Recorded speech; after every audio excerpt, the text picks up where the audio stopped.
I'm glad we shouted. I'm glad we know that he can turn it around. But it all rests on verse number 5.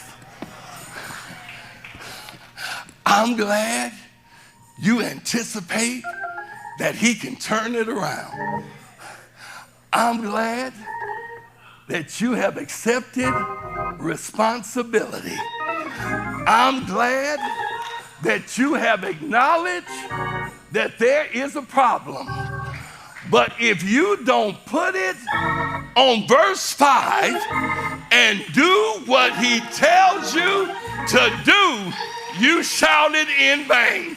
You got to do what God tells you to do. You got to do what God tells you. You better hear me this morning. You want a deliverance? You want the victory? You got to do what God is telling you to. You got to do it. You got to do it.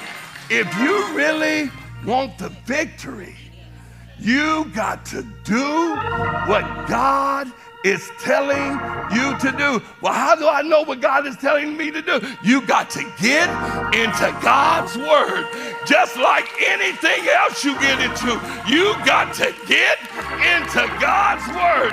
And when you get into God's word, you got to do what God is telling you